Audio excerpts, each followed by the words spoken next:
Hey, I'm Allison from Learning at the Primary Pond. I'm a literacy specialist, and in this video, I'm going to give you some tips to help a child who is decoding, but is decoding slowly, and it's kind of difficult for them. If you haven't subscribed to my channel yet, make sure to do that now, and then also hit the little bell so that you don't miss any of the brand new videos I post about teaching literacy in K2. Okay, so first let's talk about why decoding speed matters, because I know early on in my teaching career, I felt like, well, if they can get there, what does it matter what speed it's at? But the issue is if a child is decoding slowly, so much of their working memory is devoted to just figuring out the words, right? Because decoding is the process of taking letter sound knowledge, phonics knowledge, and reading words, right? So if they're decoding slowly, what happens is, well, number one, it can lead to frustration, right? They're not able to get through a lot of text, or it takes them a really long time, but also fluency is impacted. So if you think about a child who's decoding very slowly and it's just kind of painstaking, then their reading fluency and reading speed is going to be a lot lower than a child who is decoding at a faster pace, right? So it impacts their reading fluency. And when kids' reading fluency is impacted, typically their comprehension is impacted as well. Because think about a book that you're just kind of like struggling to get through. You probably don't have this experience as an adult reader, but you've probably seen children have this experience where they're just trying to figure out the words and they're so focused on that their working memory, their attention is not freed up to comprehend. Now contrast that with a child who is able to decode a little bit more quickly, their fluency is better. Well, they're not so focused on figuring out the words, therefore their working memory is available to do a little bit more with comprehension. So slow decoding, while it might not seem like a problem, can eventually become a problem if it's impacting fluency and comprehension. Now, this is not to say that kids should not be slow when they're decoding words, when they're just beginning to read. That is totally normal. We're talking about kids who kind of continue to struggle beyond that. So actually, I have a question for you now. Have you ever worked with students who, maybe their decoding knowledge or maybe their phonics knowledge was okay, but they were just decoding very slowly? And then I would also love to know if you've had those types of students, have you tried anything? What have you done? So let me know in the comments, A, if you've had kids like these, and B, if you've tried anything that has worked well. Okay, so let's dive into, what to do if a child is decoding slowly. So the slow decoding could be for any number of reasons. We want to make sure, number one, that there's a good base in phonics and phonological awareness knowledge that the child has. But there are also other factors, like maybe, some kids just have processing speeds that are a little bit different.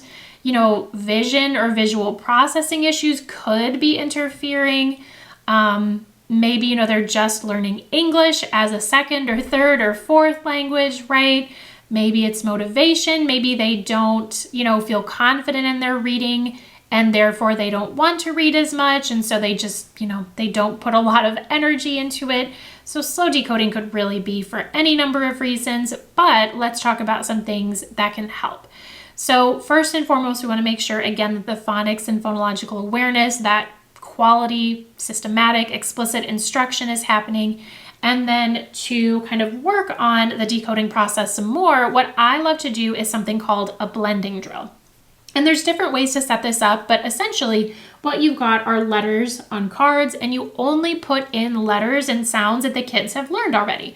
So you can do this with simple words like CVC words. You can incorporate vowel teams and diphthongs. You can make this as easy or as difficult as, the children's knowledge allows. But basically, what you do is eventually you're pointing and the kids say ch-at, and then they blend chat. And then you change one of the cards, at, mat.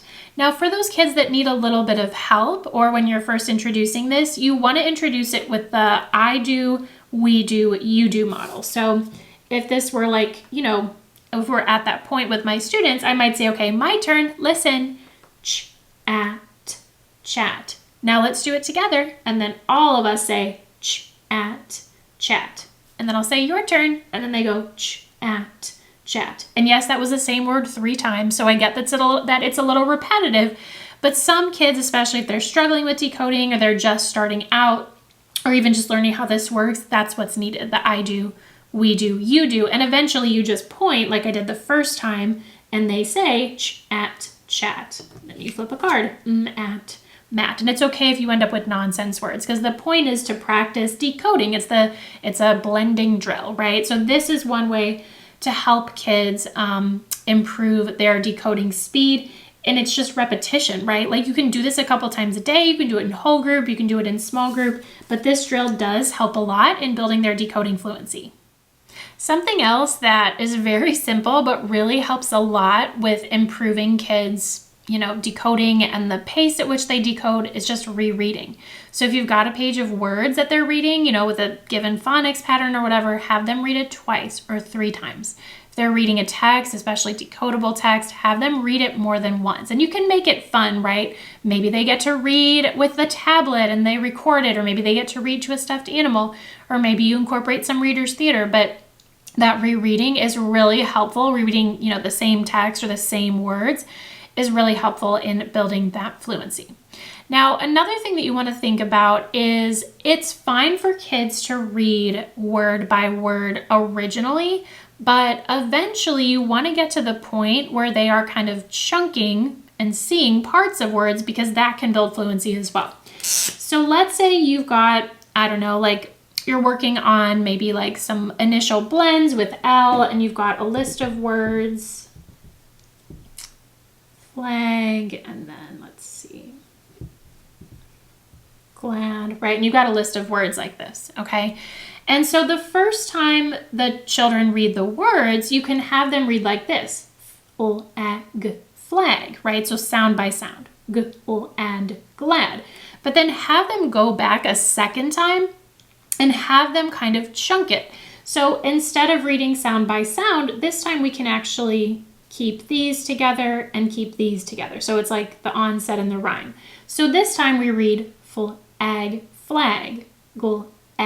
glad. And then the third time we read it, and you can actually have them physically underline if they have a list of words, you read flag, glad, and on down the list. So you're reading the same list 3 times, but it's sound by sound, chunk by chunk, and then word by word. So kind of goes along with rereading, but chunking is a great strategy that we want students to build as their decoding abilities and knowledge grows.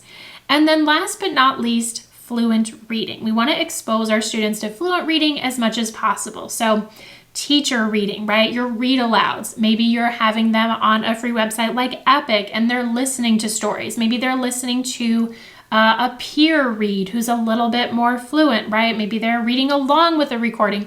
All of those things build fluency, and it's a really good idea to incorporate some rereading in there. So maybe they read something on their own first, or maybe they read something with a recording first and then they read it on their own. But fluent reading, that modeling is so important. Okay, so I hope these tips were helpful to you. Again, let me know if you, A, have worked with students who are a little bit slower with their decoding, and then B, if you have any other great strategies to share.